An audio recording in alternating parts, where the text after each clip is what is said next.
Assalamualaikum warahmatullahi wabarakatuh. Salam sejahtera bagi kita semua. Perkenalkan, kami dari kelompok 6 akan mempresentasikan sistem sekresi dan organ reproduksi tumbuhan. Materi kedua kami dalam mata kuliah struktur dan perkembangan tumbuhan. Baiklah, anggota kelompok kami yang pertama ada Afifah Zahra Pamela, yang kedua ada Marina Azhara Nasution, yang ketiga ada Miftahur Rahmah, yang keempat ada saya sendiri Monika Putri Wijaya, yang kelima ada Resya Fadila Ansa.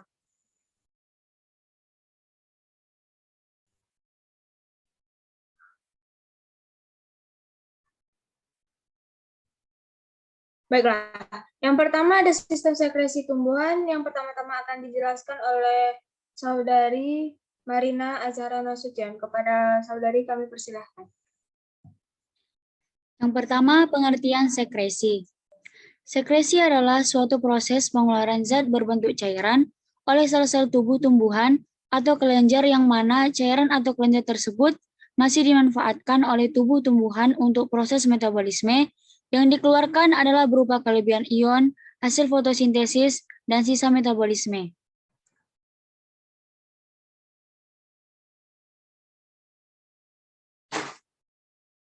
A. Struktur sekresi luar. Sekresi luar adalah apabila materi disekresikan keluar sel. Terbagi menjadi dua, yaitu sekresi endogen, yaitu akumulasi materi untuk sekresi terjadi di ruang antar sel. Yang kedua, sekresi eksogen. Materi disekresikan keluar dari tumbuhan dan terjadi dalam berbagai struktur sekretori epidermal. Contohnya getah pada berbagai tumbuhan.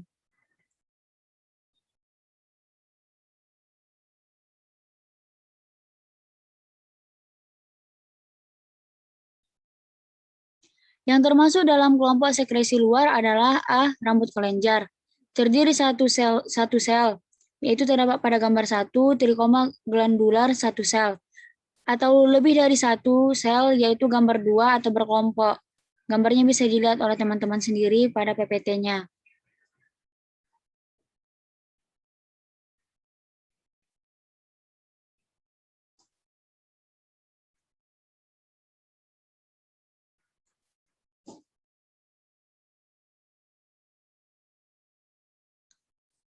Yang B, nektarium atau kelenjar madu, yang berisi gula. Biasanya terletak dekat xilem dan floem pada jaringan epidermis atau di bawahnya. Ditemukan pada bunga atau di luar bunga. C, hidatoda, terletak di ujung atau di tepi daun. Air yang keluar dari xilem disebut epitem.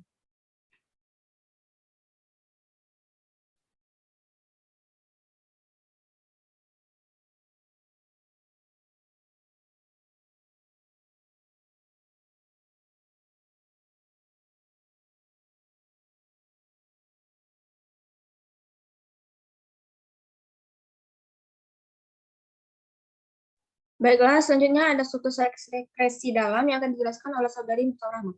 Pada saudari kami persilahkan.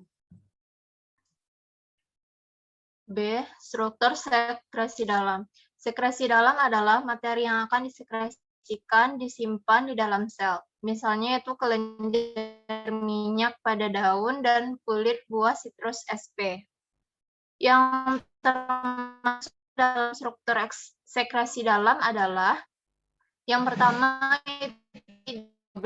sel spesialisasi untuk metabolit, terdiri dari sel atau sekumpulan sel yang mempunyai bentuk dan fungsi yang berbeda dengan jaringan sekitarnya, menghasilkan zat tersusun tunggal atau dalam barisan yang panjang. Ideoblas terbagi menjadi A. Ideoblasnya, misalnya Noliaceae, Michelia campaka, Labiataceae yaitu menta dan lavandula, Rutaceae yaitu citrus. Yang kedua Ideoblas lendir, misalnya Malvaceae hibiscus dan Tilaceae yaitu tilia. Yang ketiga Ideoblas misalnya Myrtaceae, Pisidium guajava. Yang kedua yaitu kelenjar, ruang atau rongga. Kelenjar, ruang atau rongga skizogen, yaitu kelenjar yang dibentuk pada tahap awal pemisahan dari sel-sel. Hasil sekresi mengisi rongga yang terbentuk, contohnya itu pinus, menghasilkan resin. Yang kedua itu kelenjar lisigen, terjadi kelenjar dengan penghancuran sel-sel, membentuk rongga di antara sel-sel sekitarnya, dan menyimpan hasil sekresi di dalamnya. Yaitu lisis penghancuran, contohnya itu sitrus atau kulit. Yang ketiga, C itu kelenjar ruang atau rongga skizolisigen. Terjadi kelenjar dengan pemisahan dan penghancuran sel-sel terutama pada jaringan pembuluh. Contohnya pada monokotil ziamais dengan terbentuknya lacuna. Yang ketiga, osmofor. Sel sekresi pada bunga corolla menghasilkan essential oil sehingga bunga mengeluarkan bau yang harum. Familinya itu Orchidaceae dan Araceae dan lain-lain. 4. Latisifar. Deretan sel-sel yang berhubungan yang berisi lateks, cairan yang mempunyai komposisi kompleks, misalnya itu terpen, resin, enzim, protein, alkaloid, dan kristal pati, tergantung macam tumbuhan. Warna lateks misalnya itu putih susu getah dan kecok.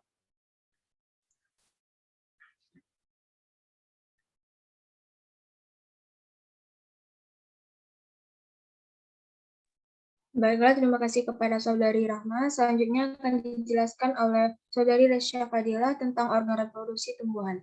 Kepada Saudari kami persilakan. Baiklah, selanjutnya saya akan menjelaskan tentang bunga. Bunga adalah bagian dari tanaman yang umumnya berpenampilan indah dan mengeluarkan aroma wangi. Bunga adalah salah satu organ tumbuhan yang mempunyai fungsi biologis. Fungsi biologis bunga adalah untuk memicu proses reproduksi, yaitu dengan menemukan serbuk sari dan putik. Bunga memiliki fungsi yang sangat penting karena di bagian bunga proses penyerbukan dan pembuahan terjadi. Setelah terjadi pembuahan, maka dapat berkembang mengeluarkan buah. Karena bentuknya yang umumnya cantik, bunga juga sering dijadikan sebagai tanaman hias agar keindahannya dapat dinikmati. Berikut adalah bagian-bagian bunga yang dapat teman-teman lihat pada layar PPT. Yang bagian bunga yang pertama ada sepal atau kelopak bunga. Kelopak bunga atau kaliks adalah periasan bunga yang terletak pada lingkaran terluar. Helai kelopak bunga disebut sebagai sepal. Kelopak biasanya berwarna hijau dan kurang menarik apabila dibandingkan dengan mahkota bunga. Kelopak bunga menutupi bagian bunga lainnya ketika bunga masih belum mekar. Kelopak biasanya berwarna hijau dan kurang menarik. Kelopak bunga, secara morfologi kelopak bunga adalah modifikasi dari daun.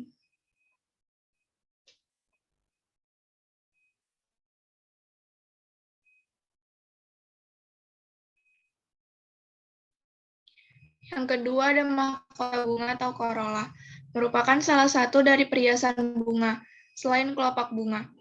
Helai mahkota sudah dikenali karena ukurannya yang relatif besar dan berwarna mencolok untuk memikat serangga penyerbuk. Umumnya mahkota ini ukurannya lebih besar daripada kelopak dan berwarna indah serta menarik. Tidak jarang pula mempunyai bau yang harum atau sedap. Warna yang indah dan baunya yang harum inilah merupakan daya tarik bagi serangga atau binatang lain seperti burung dan kelelawar untuk mendatangi bunga. Fungsi lain tajuk bunga adalah untuk melindungi alat-alat kelamin pada bunga sebelum terjadi proses penyerbukan.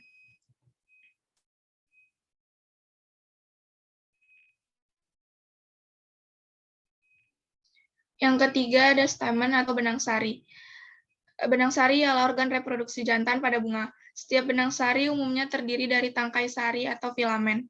Dan pada ujung tangkai sari, kepala sari atau anter. Anter biasanya terdiri dari 4 kotak sari, disebut mikrosporangia.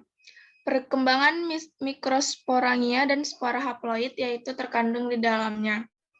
Mirip dengan mikrosporangia pada tumbuhan gimnosperma seperti pinus dan lumut. Serbuk sari dilepaskan dari antar lalu jatuh atau terbawa oleh agen eksternal, angin, air, atau hewan, ke putik bunga yang sama maupun bunga lain sehingga terjadi penyerbukan.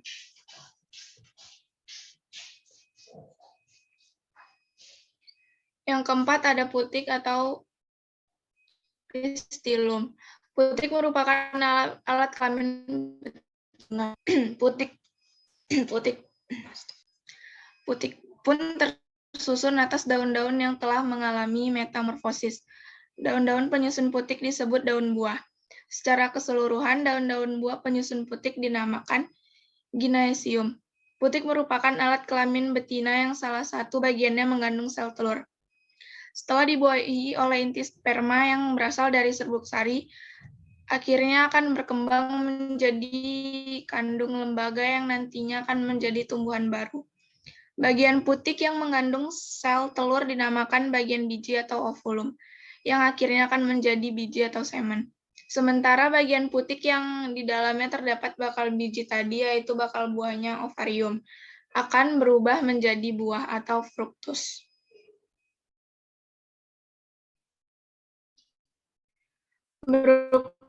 Berikutnya proses reproduksi bunga. Untuk mempertahankan kelangsungan spesies atau tipenya, perlu melakukan reproduksi. Melakukan reproduksi dengan cara membentuk biji melalui reproduksi seksual. Sel kelamin jantan berupa serbuk sari akan bergabung sel kelamin betina dari putik atau bakal buah. Serbuk sari harus memiliki bagian dalam bunga atau putik agar terjadi pembuahan. Beberapa bunga melakukan pembuahan sendiri. Ini terjadi benang sari ada di bunga yang sama. Namun apabila sari ada di bunga yang lain, maka proses penyerbukan harus dibantu oleh angin atau bantuan hewan. Angin dapat membawa serbuk sari ke dalam putik. Bisa juga dibantu oleh lebah yang hinggap pada bunga berkelamin jantan. Maka serbuk sari akan menempel di kaki dan bulunya, kemudian lebah akan membawanya ke bunga yang berkelamin betina. Setelah itu penyerbukan dapat terjadi.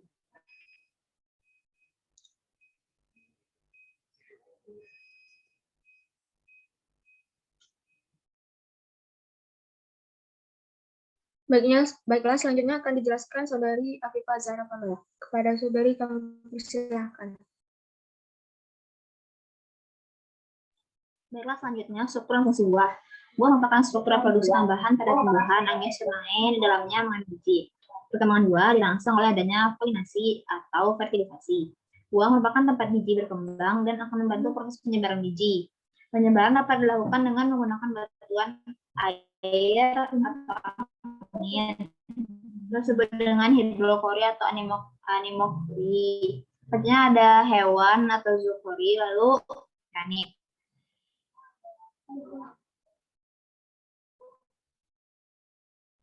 Pada umumnya, buah sejati memiliki dinding buah berdaging atau perikarp yang dapat menjadi pertama eksokarp atau epikarp. Bagian dari dinding buah umumnya tipis dan berkutikula. Lalu ada mesokarp, lalu ada endokarp. Bagian terdalam umumnya tipis.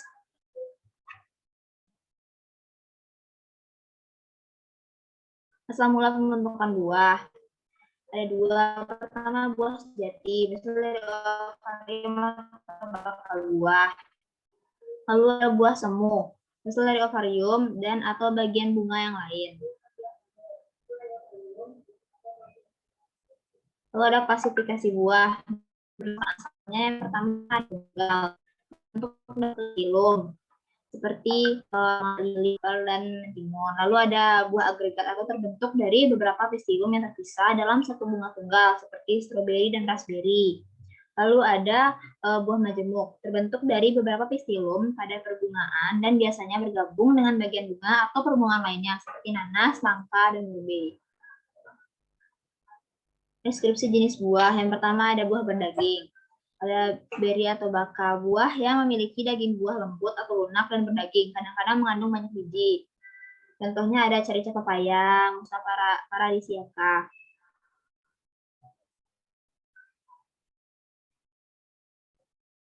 Lalu ada hesperidium atau buah baka yang terspesialisasi, memiliki daging buah yang berminyak, mengandung kelenjar lisigen. Bagiannya ada exocarp atau flavido, epidermis luar berkutikula, beberapa lapis parenkim, subepidermis padat mengandung kelenjar minyak dan sel berkristal. Lalu ada mesokal atau albedo. Parenkim dengan ruang antara sel besar atau irenkim dan diantaranya terdapat jaringan pembuluh. Lalu ada endokarp, epidermis dalam dan beberapa lapis parenkim yang padat. Pada bagian ini dihasilkan kantong berisi cairan seperti citrus maxima atau citrus sinensis.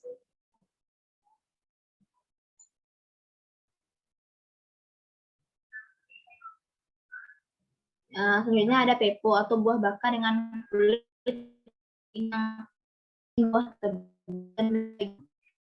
tonjolan atau pola. Disebut dengan aksesoririn. Contohnya ada Cucurbita moscata sama Cucumis melo. Lalu ada drupa. Buah umumnya berbiji satu, memiliki dinding buah yang berdaging di bagian luarnya dan keras di bagian dalamnya atau endokarp mengeras. Contohnya ada Magnifera indica, apricot, plum, olive, raspberry, dan Cocos nucifera. Lalu ada pome. Buah semu berdaging dengan bagian tengah yang memiliki struktur menyerupai tulang awan. Contohnya adalah virus malus.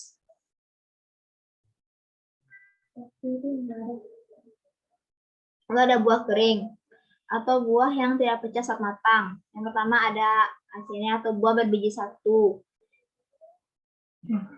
Contohnya tuh ranunculus, strawberry.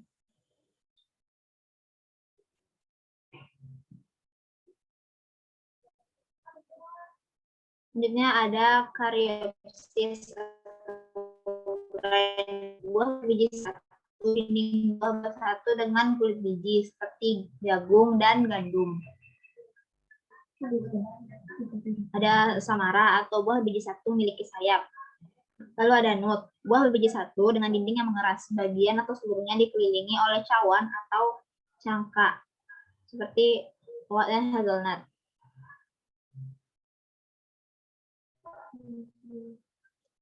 Ada buah yang memecah saat matang. Yang pertama ada folikel atau buah yang berasal dari satu karpel memecah pada alur punggung. Contohnya magnolia. Ada legumia atau buah yang berasal dari satu karpel memecah sepanjang alur perut.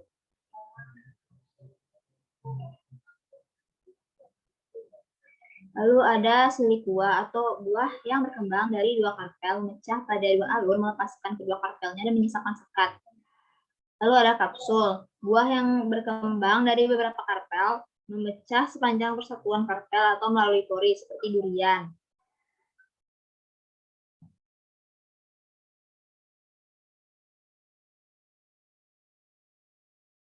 Baiklah, selanjutnya materi biji yang akan disampaikan oleh saya sendiri. Biji merupakan organisme yang teratur, rapidnya memiliki persediaan bahan yang cukup atau melindungi serta memperpanjang kelangsungan hidupnya. Biji mengandung embrio atau lembaga yang berfungsi sebagai alat berkembang biakan bagi tumbuhan biji. Biji memiliki banyak bagian yang berbeda, baik bentuk maupun strukturnya. Intinya memiliki fungsi dan tujuan yang sama, yaitu untuk menjamin kehidupannya.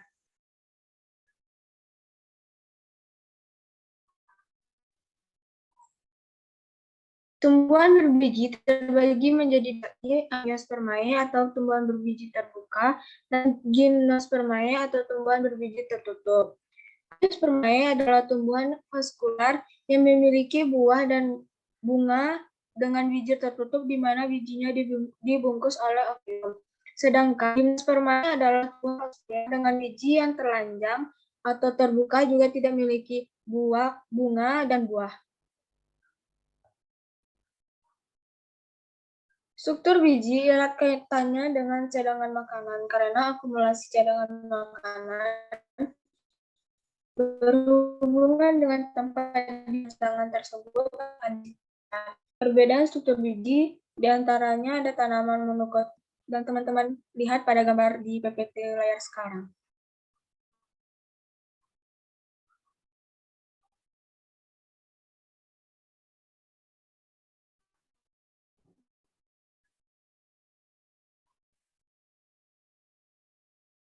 Perbedaan struktur benih monokotil dan dikotil, yaitu ada pada monokotil cadangan makanannya berupa endosperm, sedangkan dikotil berupa kotiledon. Pada monokotil mempunyai hilum tapi tidak terlihat, dan dikotil hilumnya terlihat jelas. Monokotil endosperm merupakan bagian terbesar, dan dikotil endosperm merupakan bagian terkecil. Cadangan makanan baru dapat dicerna dan diserap embrio setelah biji masak pada monokotil, dan cadangan makanan sudah mulai dapat dicerna dan diserap embrio sebelum biji masak pada dikotil. Struktur biji. Yang pertama ada embrio. Embrio adalah satu tanaman yang baru yang terjadi pada bersatu gamet-gamet jantan dan betina pada suatu proses pertumbuhan. Yang kedua, jaringan penyimpanan cadangan makanan. Pada biji ada beberapa struktur yang dapat berfungsi sebagai jaringan penyimpanan cadangan makanan, yaitu kotiledon, misalnya pada kacang-kacangan, semangka, dan labu. Endosperm, misalnya pada jagung, gandum, dan golongan serelia lainnya pada kelapa. Contohnya, gametopitik betina yang haploid, misalnya pada kelas Gymnospermae, yaitu pada pinus. Yang ketiga ada pelindung biji. Definisinya adalah yang pertama, kulit biji merupakan lapisan terluar dari biji. Pelindung biji dapat terdiri dari kulit biji, sisa-sisa nukleus, dan endosperm, dan kadang-kadang bagian bawah.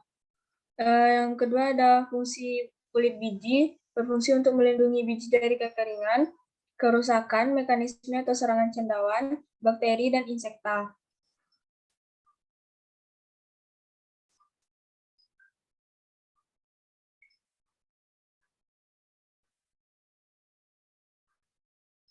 Baiklah, sekian dari presentasi kelompok kami. Apabila terdapat salah, mohon maaf. Kami tutup dengan Assalamualaikum warahmatullahi wabarakatuh.